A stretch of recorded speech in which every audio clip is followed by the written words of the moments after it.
جی بالکل میرے پاس ہے، بالکل میں آپ کو میرے کیونکہ ہمارے بڑے خبر دینے والے لوگ ہیں وہاں پر، خیبر پختونخوا وزیر اعلیٰ ہاؤس، خیبر پختونخوا ہاؤس اسلام آباد میں ہی، تو وہاں سے مجھے جو خبریں دینے والے ہیں وہ موجود ہیں، اور کس طرح یہ پلان کیا گیا اور کس طرح یہ پلانڈ ایک تقریر 8 ستمبر کو کی گئی، کس طرح منظور پشتین کو فیسیلیٹیٹ کیا جا رہا ہے، یہ اس کی کڑیاں آپ ملائیں۔ اچھا میں ایک اور بات یہ کہنا چاہتی ہوں کہ اکاؤنٹیبلٹی جو ہے وہ بڑی ضروری ہے۔ جب تک سیاستدانوں اور ہر ایک فرد، چاہے وہ فوج میں ہو چاہے وہ سیاستدان ہو، سب کا جو ہے وہ احتساب ہونا چاہیے۔ اب فوج کو اس بات پر ہم اپریشیٹ کرتے ہیں کہ اپنے ایک جنرل کا جو ہے انہوں نے احتساب وہ کر رہا ہے، کورٹ مارشل کر رہا ہے، لیکن سیاستدانوں کا بھی تو احتساب ہونا چاہیے۔ یہ نہیں کہ میں 8 ستمبر کو جلسہ بلا لوں گا، آپ کو دیکھ لوں گا، میرے پاس اتنے عوام ہیں۔ ہمارے عوام کو بھی سوچنا چاہیے کہ یہ ہم کس مقصد کے لیے جو ہے وہ جا رہے ہیں۔ یہ اگر جنرل فیض جو ہے وہ گرفتار ہو گیا، جو کہ ان کا رازدار تھا بانی پی ٹی آئی کا تمام کرپشن میں، تو 8 ستمبر کو جو ہے وہ پریشر میں لانے کے لیے جو ہے اداروں کو، جلسہ میں نے اتنا بڑا کر لیا، تو بات یہ کہ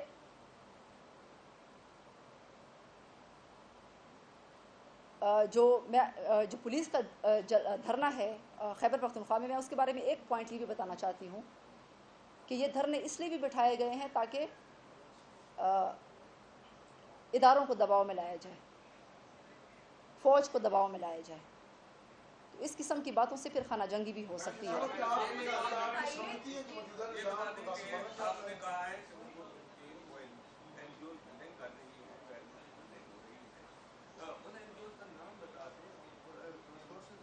وہ این جی اوز آپ کے اداروں کے پاس ہیں، وہ جو نہیں وہ اداروں کے پاس ہیں۔ میں نے ایک خاتون جو ان کے ساتھ این جی او میں تھی، میں نے ان کو سمجھایا تھا کہ آپ اس طرح نہ کریں، تو وہ سارے ریکارڈ آپ کے اداروں کے پاس موجود ہے۔ میں یہ بھی چاہتی ہوں کہ جو سیاستدانوں کی اکاؤنٹیبلٹی ہے وہ کیوں ہونی ضروری ہے، وہ اس لیے کیونکہ ہمارے لوگ جو ہیں کہیں سیلاب زدگان ہیں، کہیں لوگوں کی آبادکاری کرنی ہے، تو ہونا یہ چاہیے کہ ان کے خلاف کیس چلتے نہ رہیں تاکہ پھر حکومت میں آ کر وہ ترمیم کر کے اس کو بند کر سکیں۔ سب کا احتساب ہونا چاہیے، ان کی جائیدادوں کی ضبطگی ہونی چاہیے، پنشمنٹ، سزا اور جزا ہونی چاہیے۔ اگر فوج میں سزا جزا ہے تو یہاں پر بھی ہونی چاہیے، اور پھر وہ جو پیسہ ہے وہ ہمارے عوام میں جو ہے وہ تقسیم کرنا چاہیے۔ میرا سوال یہ ہے کہ آپ نے کہا کہ وزیر اعلیٰ کے جو ہے وہ زلفیں ہیں، بال ہیں، تو یہ ان کا خیر پرسنل ہے۔ دوسرے اس طرح سے قبائل کی اگر ہم بات کرتے ہیں تو قبائل کا بھی یہ کلچر ہے کہ ان کے لمبے لمبے بال ہوتے ہیں، تو ایک تو یہ کہ آپ یہ پرسنل اٹیک پہ آ جاتا ہے، یہ ان کی کارکردگی یا معاملات پہ نہیں ہے۔ دوسرا آپ یہ کہہ رہی ہیں وہ کہ شہد کی بوتل اپنے ساتھ رکھتے ہیں، وہ جلسے اور جلوس جو ہے آپ کہہ رہی ہیں کہ اس پہ بھی فنڈنگ ہوتی ہے، اور آپ خود بھی ارادہ رکھتی ہیں کہ اسلام آباد میں بھی آپ آئیں گی، دھرنے بھی دیں گی، میں خیبر پختونخوا اپنے قبائل کو بھی جمع کریں گی، وہاں پہ بھی آپ کمیٹیز بھی کریں گی، وہاں پہ بھی آپ میٹنگز کریں گی، آپ کے پاس جو فنڈنگ ہوگی کہ آپ اس کی بھی منی ٹریل دیں گی؟ دیکھیں یہ جو جس قسم کا وزیر اعلیٰ خیبر پختونخوا ہے اور جس قسم کی باتیں فرماتے ہیں جلسے میں، کبھی خواتین کے بارے میں، کبھی اداروں کو دھمکیاں دیتے ہیں، شہد کی بوتل ان کے اوپر مقدمات ہیں۔ اچھا اس قسم کے جو ریپوٹیشن کے شخص ہیں، آپ کیا اس کو ڈیفینڈ کریں گی کہ وہ وزیر اعلیٰ ان کو رہنا چاہیے؟ ہاں تو نہیں، تو میں تو اس کے ساتھ میں نے کچھ اور کوالٹیز بھی ان کو بتائی ہیں، تو میں یہ کہتی ہوں کہ علی امین اپنی جو زلفیں ہیں اس کو ہلانا آپ بند کرو، آپ آرام سے بیٹھ جاؤ اپنے صوبے میں، اپنی عوام پر توجہ دو، اور مجھے پتا ہے کہ آپ کو کس لیے جو ہے وہ بانی چیئرمین نے پورے پی ٹی آئی میں سلیکٹ کیا ہے، کیونکہ آپ کی جو پارٹی ہے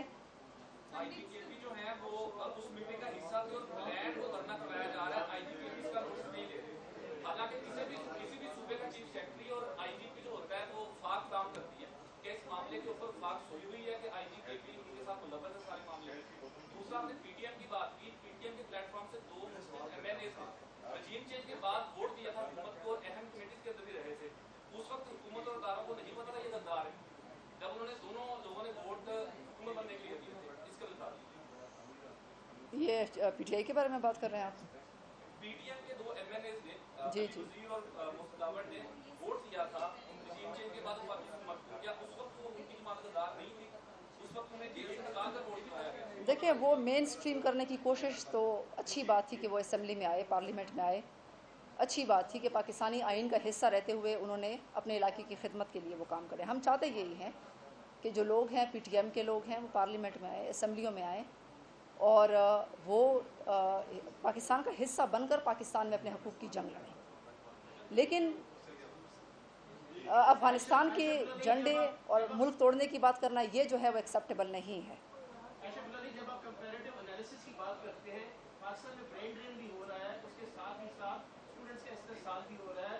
क्वालिटेटिव एनालिसिस एजुकेशन लेवल पे देखें, हेल्थ के लेवल पे देखें, मिट्टी पे जाके देखें कितनी वहाँ पे जाने लाया हुई है। इन्फेंट्स का काफ़ी प्रॉब्लम है, न्यूमेटिक प्रॉब्लम्स है और दुनिया जान की प्रॉब्लम्स हैं। आप सेंटर क्यों हो जाती है? ये बताइए, जब आप एक कौमी लेवल की लीडर जब आप बनती हैं तो आप सिर्फ गंडापुर और इस हद को आप छोड़कर आप मुझे ये बताएं किस पॉलिटिक पार्टी ने 75 सालों में पाकिस्तान के अवाम को उनकी तहरीर पर उनका हक दिया और उनके जो राइट्स हैं उनको पाकिस्तानी कानून के मुताबिक उनको उनकी तहरीर पर दिया हो?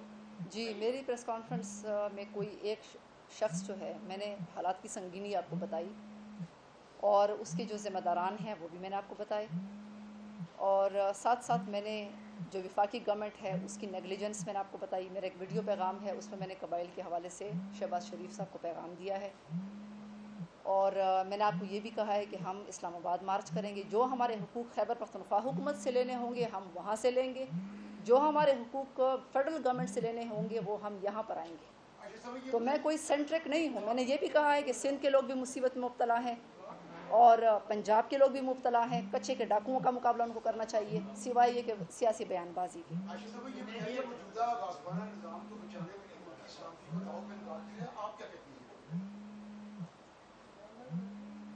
ये आप किस कॉन्टेक्स्ट में बात कर रहे हैं?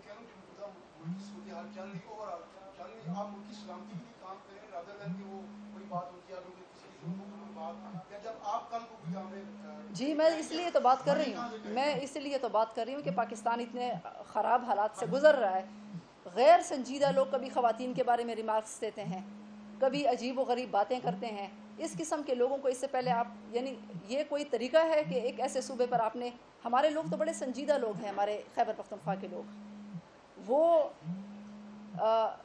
ये कह भी रहे हैं कि हमारी जो हालात हैं उसका एहसास हुकूमत को नहीं है और ना ही जो है मैं समझती हूँ कि शहबाज शरीफ साहब को भी इस बात का एहसास नहीं है कि जो उनकी ज़िम्मेदारियाँ हैं वो वहाँ पर अदा करें।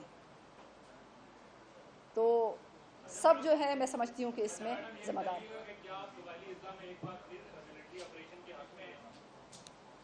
देखिए, मैं तो ये समझती हूँ कि जब आवाम ये समझते हैं कि जब दहशतगर्दों को लाया जाएगा बाहर से तो फिर तो जो वहाँ पे नागुज़ीर होगा। बाहर मुल्कों में भी आप देखिए कहीं कत्ल हो जाता है, कहीं क्राइम हो जाता है तो पुलिस वगैरह आ जाते हैं, हेलीकॉप्टर वगैरह आ जाते हैं।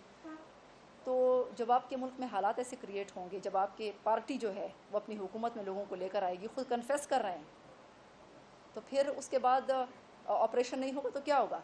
ये जो पुलिस लकी मरवत में बैठी हुई है कि हमारे ऑपरेशन नहीं होना चाहिए, तो लकी मरवत में सेंसिटिव इलाका है, बन्नू सेंसिटिव इलाका है, घर घर जो है वो 10-10 क्लशनकोफ पड़ी हुई हैं, दहशतगर्द वहाँ फिर रहे हैं। तो जब पुलिस कंट्रोल नहीं कर सकी तो आखिरकार फिर आर्मी को आना पड़ा उस ज़िले में पुलिस की इमदाद के लिए। तो अब आप ये कह रहे हैं कि फ़ौज जो है वो यहाँ से निकल जाए, हम कंट्रोल कर लेंगे। आपने कौन सा कंट्रोल किया अभी तक? क्या फ़ौजी, आप कह रहे हैं हमारी टारगेट किलिंग हो रही है। टारगेट किलिंग जो है, देखिए पुलिस फ़ौज के बाद दूसरा बड़ा इदारा है।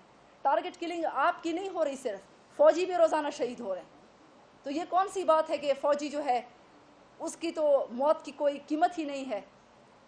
तो ये जो फ़ौज और इदारों को आपस में लड़वाया जा रहा है और कौम परस्ती को हवा दी जा रही, इस पे आप ज़रूर आप सोचें। मैं पूरी कौम को कहती हूँ। शुक्रिया।